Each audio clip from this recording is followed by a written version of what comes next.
not sure if this is Bobby's first time of hearing that song, Me and Mrs. Jones. I doubt it very seriously. Bobby Jones, the Mississippi Catfish Farmer of the Year. Good morning, Bobby. How are you, sir? It's good to have you. Good morning, Paul. How are you? Can you hear me? Is that the first time you've ever heard that song, Me and Mrs. Jones? No, it's not. No, it's not.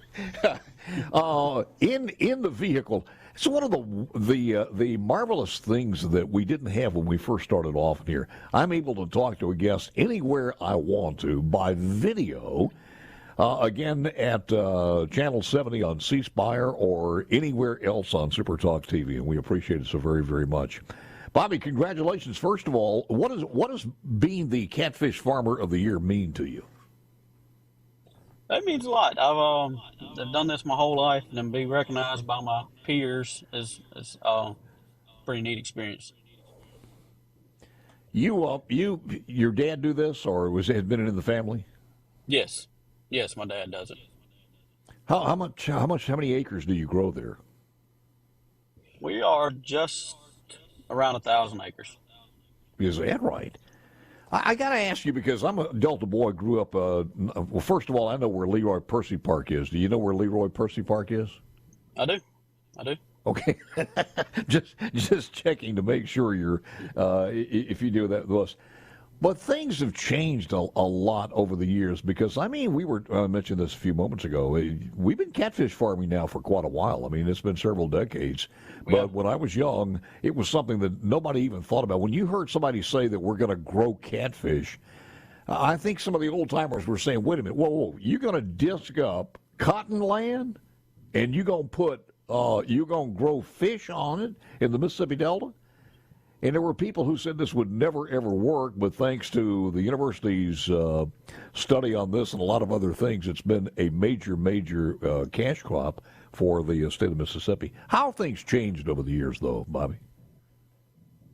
A lot has changed. We've perfected the method, I guess. We've gotten our growth rates up, how much we're growing per acre, and survival and feed conversions. We're constantly learning.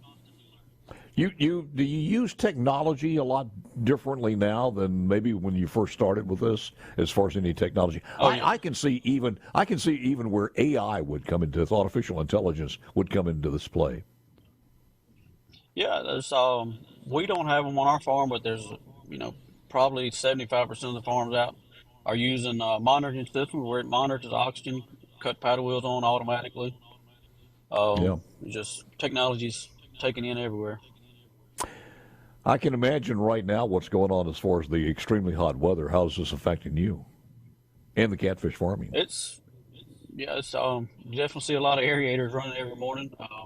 You got to kind of control what the fish are eating, so they're not eating too much during this hot weather. Yeah.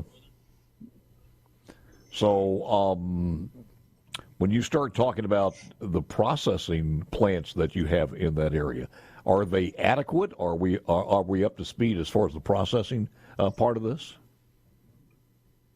Yes, I think they are. We it ebbs and flows, prices and demand and supply, but I think we're adequately covered on processors. You get to the point where people start talking about the quality of the fish, and I remember the first few days of this the first few years of this, when we were trying to expand the market outside the state of Mississippi, especially above the Mason-Dixon line. If you asked somebody to eat a catfish, that was like eating something that they scavenger fish, right. And it was very, very difficult at first to try to get this done. And there were some people even who wanted to, and I remember this because I was part of the ones that, can we figure a different name? Let's don't call it catfish. Let's call it something else, and we'll rebrand it. And that just didn't work. And once they had a taste of it and how it could be prepared, and I think a lot of that happened because we had some southern chefs, in some Michelin star restaurants up north, New York and California also. And these guys were born in the South and in Louisiana and Mississippi, and they were in power positions up there as far as the kitchen is concerned, and they knew how to cook this thing, so that helped us out a lot also. Oh, yeah. Getting over that, that initial hump of getting that out of somebody's mind that it's a trash fish and this, that, and the other. But then they'll find out what quality product we have, how much we put in to make a quality product, and how proud we are to make a quality, safe product.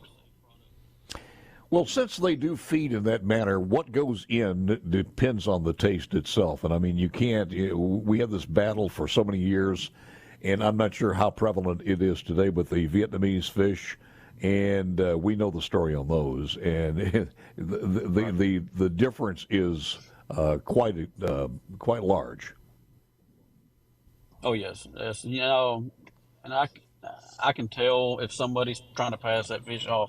It's yeah, a lot goes into our feed to control our product too. Yeah. Lance, do you eat catfish? You like catfish? Oh, I was getting to talk to the man here during the break and enjoying, and I hunt in the same area where he farms, and one of my things is I was going to ask Bobby, do you do the Mississippi roll sushi, the fried catfish, or are you more of a fried catfish man? Oh, I love the Mississippi roll. They're amazing. Yeah. Wait a I minute. prefer the grilled or blackened, but You eat it anyway, huh? Isn't that an oxymoron? Fried sushi? Well, they have fried catfish wrapped in the sushi it's amazing. I had some at Little Tokyo. I tried everywhere I go. And then if people haven't had catfish Julie, that's another amazing recipe that, just makes your tummy grumble when you hear somebody talking about it. But what is one of the things, I've always been fascinated. I drive through there all the time and see such great ponds and aerators running. But what's the process from, the catfish sprouting and then getting it to market? I mean, how long does that take, and what are some of the steps involved in that? yeah, we're involved in all of it. We hatch our own fish, then we grow on out to food fish, and we sell fingerlings as well. But it takes a fingerling from fry to fingerling from when it hatches. We bring the eggs into the hatchery. It takes about 14 days, and that fish has hatched and is ready to go to the pond. From that point, it takes about 6 months. You'll have a 6 to 7 inch fingerling. They're ready to stock as food fish the following year, and then about 350 to 400 days after they're stocked, you got a 2-pound fish ready to go to the processor. How much do you lose through off flavor? And when you have a fish that's off flavor, do you test the fish before you harvest them? Yes, we have processors are all different, but they require flavor checks. Most of them are a week ahead of time to 2 weeks ahead of time. We'll take fish all the way up to the day before where they're checking the flavor. What off flavor can be a big problem. Yeah, what causes a fish to go off flavor? His diet primarily or the health of the fish? Primarily is algae, the water conditions. If you get a large blue-green bloom in the pond, that flavor will transfer over to the fish. I worked at the School of Pharmacy, and that Dr. Alicia Bolden, she was very instrumental in figuring that out many years ago, and I learned a lot from her. But exactly, the blue-green algae, that's where it's at. Yeah, that's the number one problem. Well, I think Lance and I would both be food tasters once we passed the flavor check. Lance and I would have. I always call it my top 10 meals I've ever had in my life, and one was redfish. I think it was the first time that I actually told the lady, I said, I got to go to the kitchen and meet the chef. That blackened redfish at a Holiday Inn was absolutely incredible, man. But it good enough to slap your mama, is what they say. Bobby, congratulations on it. Did you get a trophy or something? I got a plaque, a wooden a plaque they get presented to me. Yep. Well, congratulations, man. Thanks for joining us. We appreciate it very much.